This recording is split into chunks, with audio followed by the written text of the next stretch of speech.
Good, okay, here we go. Right on time. Right on time. Welcome and It's like I knew.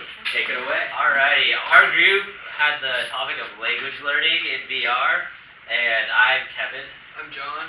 I'm Gavin. I'm Valentina. Alright. So we're just going to talk about like the current language learning right now in the classroom and how like there are some issues with it, yet there's also some good parts about it and we want to keep those good parts for the VR and try to change them from what they are right now.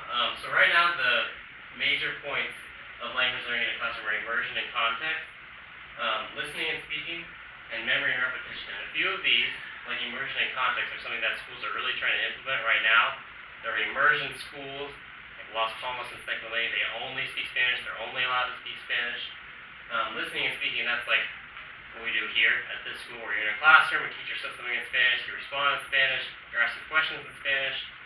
And then memory and repetition. This is something that schools throughout history have really failed at getting across, because vocab cards, writing down all these definitions, that's not going to help you in the long run. That's memory without context. And this is one thing that we think VR can really help you with by getting memory within context. So we're going to talk a little bit more about each one of these.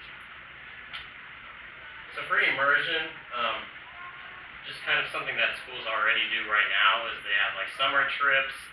We're going to get into that a little bit later in our presentation, how those are not financially good at all, because for 2 weeks you're immersed and then you go right back to your regular classroom and you're completely sucked out of it again. As I've already talked about immersion schools, those are the best immersion programs you can possibly have, because you're literally only speaking Spanish. That's kind of what we're trying to do with VR. We'll get into that a little bit later, the fact that we're trying to almost make it like it's an immersion school, but you're just in a regular K-12, like say Martin school. And then yeah, if you can just go on. So right now in a language class, listening is a huge percentage of what you're doing. And obviously that makes sense. You're hearing words from a teacher, you're talking to students. Listening is a huge part of communication. Next is speaking, obviously what I'm doing right now, that's how you listen. You listen to someone speaking. And then reading 15% and writing 9%. So this is an important thing to take into effect when we're talking about VR, and we're talking about language in general. The fact that sometimes schools get this out of balance. They have too much writing. You're writing all in Chinese, even though only 9% of our actual communication is done by writing. So we hope that VR can kind of change the proportions a bit to make it more realistic. And then memory, of course, I touched on this earlier. The fact that students are learning vocab, grammar without context right now. You're looking at a vocab card, you're trying to remember it, you're just staring at a piece of paper, there's no context there. There's no immersion, there's no substance there. And this is an interesting stat. 4 out of 5 American adults do not know a second language. And then there's a second part to this, which I'm just going to tell you, that 4 out of 5 American teens have taken a language in school. Yet by the time they're an adult, it's the same percentage, they don't know a second language at all. So the fact that we're teaching students memorization, vocabulary without context, it's the reason they forget it. Alright, so our idea for VR in the classroom was really to focus on the immersion part. That's our big part. And we thought with VR headsets, one of the main things you can do is you can try to change your setting, try to be in a different country, in a different setting, where you actually are forced to both use the language, speak the language, listen to us. You really get to feel like you're really a big part of it. The issues we solved with this were just the teacher proficiency, because I can personally say from some of my teachers, some of them haven't always been the greatest. I feel like I'm more than just read the textbook just to get the grades instead of really trying to learn the language, which is one of the most frustrating things for me, is for someone who really wants to learn Spanish or one of the language. I was in a separate country, I really felt like I didn't really know much just because everything that I just learned for the moment, so that was one of the things. The variations of language development, that's another issue, is with a VR kind of scenario, the student really control what pace he wants to go at, because I know there's divided levels like Spanish 1, 2, 3, 4, but within that, you always have that one kid that's significantly left behind the lowest kid. There's always at different levels, so people understand languages at different levels. And then the study of broadcast, that's one of the more popular ways of learning languages, to go physically move there, but It's just very expensive though. It's like around $31,000 on average. That's only for one semester of study abroad. Yeah. It's $31,000 just to live there, be immersed. And obviously there's like less expensive options, like just like a 2-week summer trip, but even then, still huge financial issue. And this stat is actually from your website. The teacher shortage in the world right now is 18 million. The fact that we have all these students and we're cramming them into classrooms, especially in like Africa, India, the places where the population is like booming, cramming them into 40-person, 50-person classrooms where there's only one teacher. And we'll get into this a little bit later, that one of the things we think VR can do is like change the role of a teacher. This is like getting to a really big scope, but the fact that we think a teacher can be almost more like a technical supervisor for a classroom. And we also found that like the hardest teacher to find is the language teacher. So that's one of the interesting things. Yeah, customized learning. You can learn at your own pace. You can learn wherever you want. It really just gives you that variability. And in real life, like physical interactions, it's one of those things like in order to learn language, you gotta really be physically there. And then classroom use. What we thought for each class would need their own designated set of the headsets, so they'd be able to each kid would be able to participate at their own level at their own pace. We'll talk about this a little bit later too, in the fact that we have like 2 different ideas for how you could use headsets. One of them is the more like financially able option for a public school or a school that doesn't have enough funding for their language program, where you're using something that's just like Google Cardboard, or costs like $3 to make, and then it's a phone application that you put on a phone, and then they use that program to use it, or you have the more like advanced like premium option where you're actually using like a Vive headset or something like that, where there's a little bit more engagement, a little bit more you can do with it, and obviously that costs a lot more than just a Google Cardboard. So what's it? So one of our the other sort of language developers that we found in the tech world so far is, what was that called again? Speak. It's called Speak. So pretty much it's a virtual conversation with a computer. So it'll say like this is an example of what it says. It's like, hey, you there? Yes, you there? And then it'll say you're supposed to say, hello, are you talking to me? So what happens is you essentially hit the button and then you record yourself talking, and then they grade you on how you did. So our dream product would be to combine this technology that already exists, where you're like talking with a virtual person. For this is Carl, the developer, and then you can't really see all the different options there, but you can talk with a restaurant owner, an airline company, all these different people. This technology already exists for a language, but then again, this is not actually super immersive. This looks like you're having a texting conversation, even though you're still speaking it. But imagine what could happen if you combine this technology with the VR engagement. You're talking with 2 people at the same time. You're actually turning your head, you're facing them, you're interacting in a world, and you literally feel like you're there. And Valentina will touch on this a little bit later, and the fact that for a lot of people, like practicing a language is embarrassing.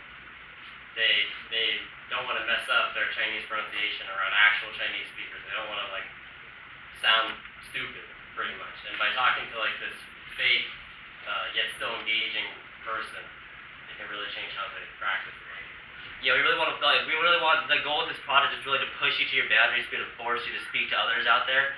Because language is kind of like one of those things like swimming. Like you can just swim on land all you want, but until you're really like in the pool, you don't really know what it's like. And that's how I found it too. Like when I went to like a different country, I found in class I was always like, oh, I can always substitute words here and there for what I want to make out of it, just so I can kind of ease my way through it. But when you're in like a different country, you say I'm really like a die for a fourth, then you're really forced to use those specific words and kind of force you in that situation. And that's what VR could possibly provide.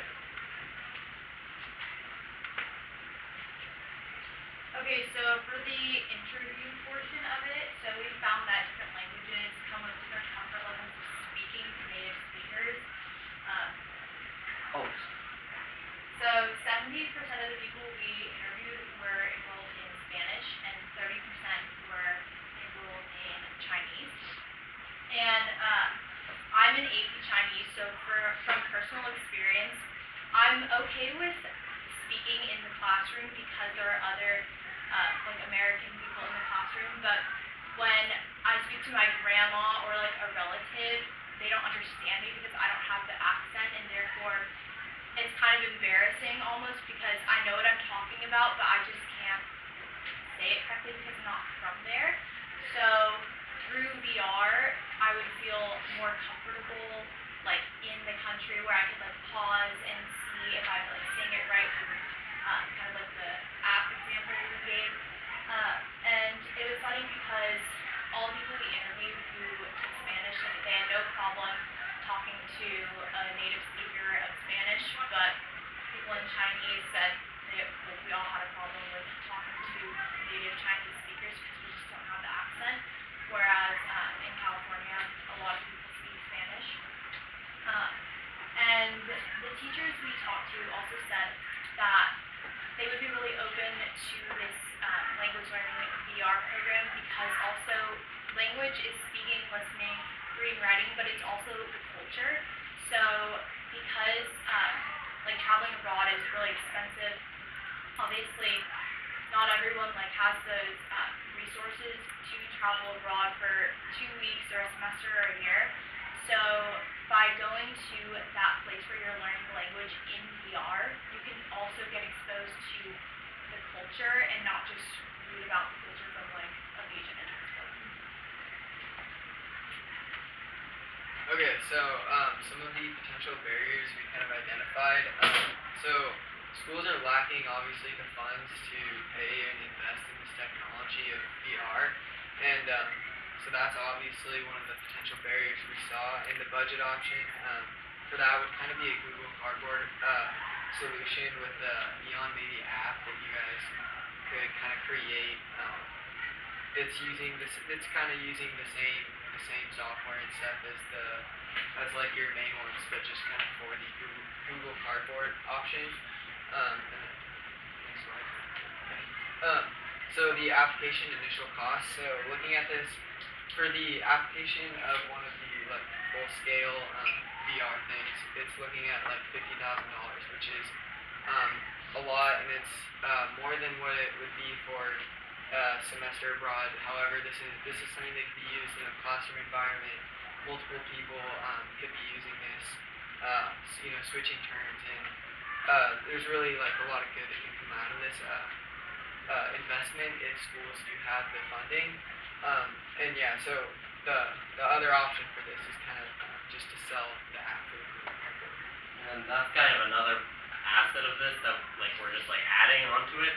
If you're putting an app on the App Store, you're not only trying to cater it towards like a student population. There's a huge population that would also use that app that's like adults, young adults who are not taking a language, older who are trying to learn a language that would easily want to buy this app for like a Google Cardboard, and that's just more money that you would be getting out of that. So of course, like we said, there's two different tracks you can go down.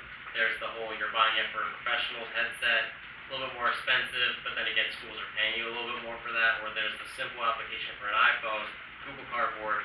You can sell to students, you can sell to adults, you can sell to everyone. So in conclusion, just immersion. That's like the buzzword of our presentation. If you were to take anything out from that, and that VR is the most immersive experience you can possibly have, visually, auditory, anything. And the fact that immersion is also a buzzword for language itself, and the fact that they're not mixing right now, and they need to be. That's what we really feel like. Also, kind of just the fact that it's easy access, that it's right in front of you. It's not buying this plane ticket. You can go into another country and plan out everything, planning out what you're gonna do.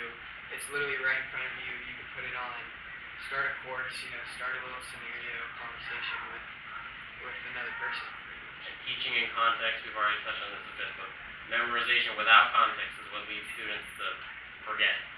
Memorization within context causes them to remember for life. And we think that VR, while being immersed and engaged in it, you can remember it for life. And also, this is a program that's kind of a long-term investment for a school. So although some schools may have certain items on their budget list higher than technology, this VR program is a long-term investment that could, in the end, help so many students and teachers and just people in general. So just kind of like besides the cost, it's really worth it, and I think that's what you have to kind of pitch to schools in order for them to. All right, thank you.